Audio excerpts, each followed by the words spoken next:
सीसा मऊ सीट पर उपचुनाव को लेकर चर्चा हुई है। उपचुनाव की तैयारियों को लेकर मंथन हुआ है। महाराष्ट्र के नेताओं से बैठक में अहम चर्चा की गई है। कार्यकर्ताओं को चुनाव में एकजुट रहने के निर्देश दिए गए हैं। बरेली, कानपुर, चंदौसी, देवरिया के कार्यकर्ता मौजूद रहे। तो उपचुनाव की तैयारियों को लेकर मंथन किया जा रहा है। बड़ी जानकारी लखनऊ से आ रही है। कानपुर की सीसा मऊ सीट को लेकर भी मंथन हो रहा है। तैयारियों पर विचार किया जा रहा है। सपा मुख्यालय पर यह अहम बैठक हुई है और अखिलेश यादव की अध्यक्षता में यह बैठक संपन्न हुई है।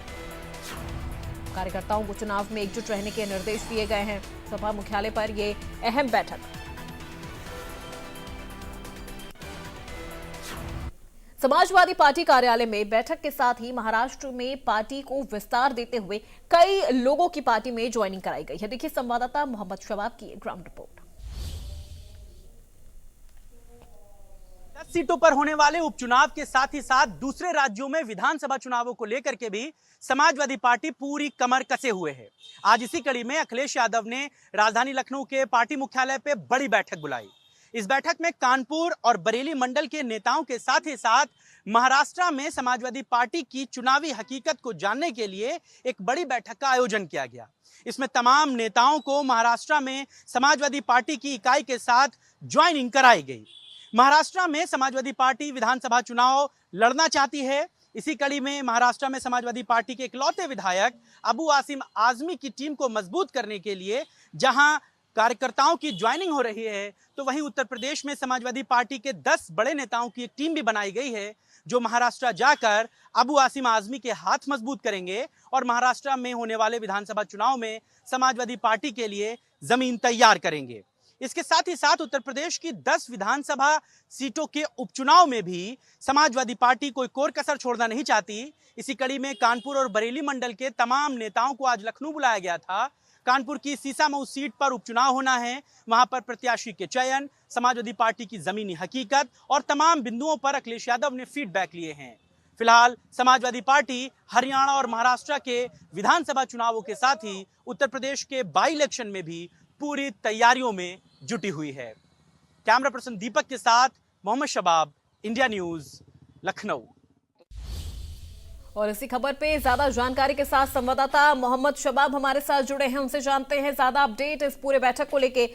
शबाब, देखिए अब सपा पूरी तरह से बिल्कुल फ्रंट पे आके खेल रही है। उपचुनाव की तैयारियों को लेकर जो मंथन किया जा रहा है उसमें काफी ज्यादा एक्टिव नजर आ रही है और जो चुनावी जो बयानबाजियां हैं वो तो चल ही रही हैं अखिलेश यादव और सीएम योगी आदित्यनाथ के बीच। आज जो ये पूरी बैठक हुई है, क्या कंक्लूजन इस पूरी बैठक का निकल के सामने आया है?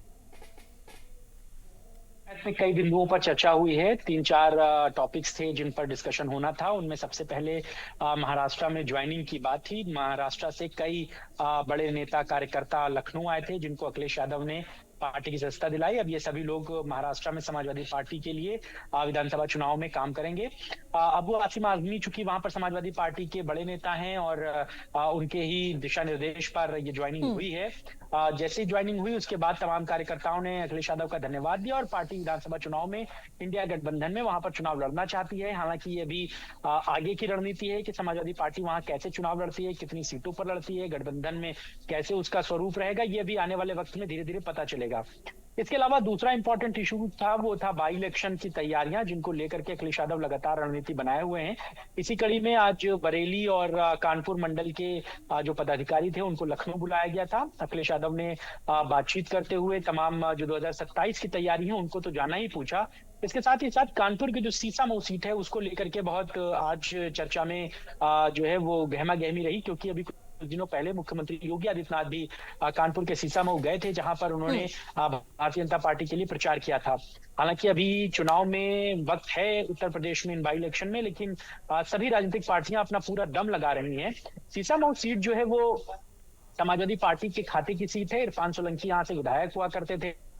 एक मामले में उनको सजा हुई, अब वो जेल चले गए, जिसके बाद ये जगह विधायकी जो है वो रिक्त हुई है। इसलिए यहाँ पर बाई इलेक्शन हो रहा है और इस बाई इलेक्शन में समाजवादी पार्टी इरफान सोलंकी के ही परिवार के किसी व्यक्ति को टिकट दे सकती है। ये भी खबरें हैं, क्योंकि ये सीट जो है वो इरफान सोलंकी के पारिवारिक सीट रही है और मुमकिन उम्मीद है कि उनकी मां या उनकी बीवी को, इरफान सोलंकी की, यहाँ से टिकट दिया जा सकता है।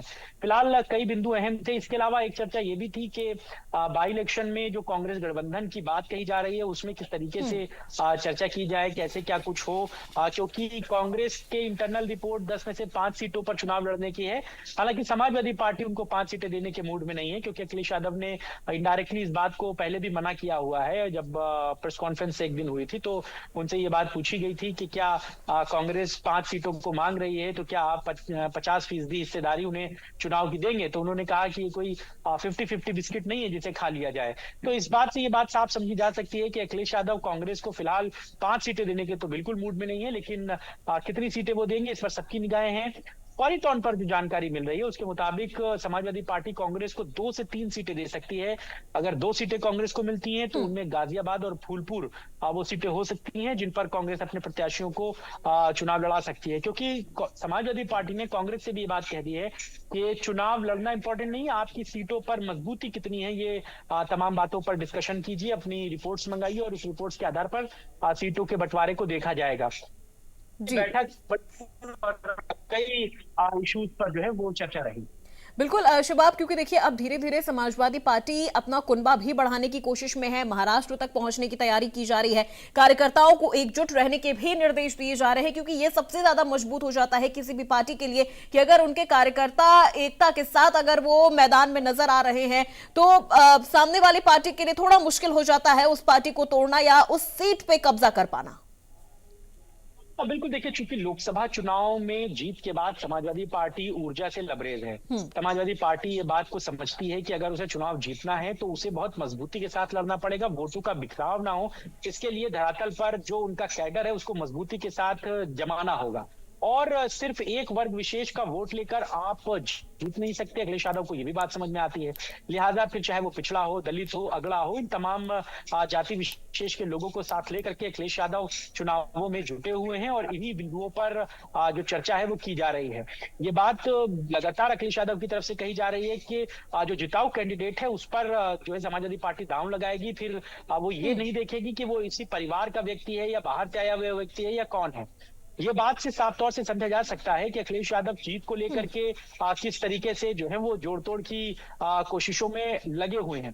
तो साफ तौर से सीसा मऊ की बात नहीं, चाहे फिर बात अयोध्या की हो या फिर अंबेडकर नगर की हो, तमाम जगहों पर जहां जहां बाई इलेक्शन होना है वहां वहां अखिलेश यादव लगातार मीटिंग्स ले रहे हैं उन इलाकों की, वहां के जो पदाधिकारी हैं उनके साथ बैठकें हो रही हैं और हर तरीके का फीडबैक लिया जा रहा है। बिल्कुल बिल्कुल शबाब, आप अपने नजरें बनाए रखिएगा, तमाम अपडेट आपसे लेते रहेंगे। फिलहाल बहुत शुक्रिया।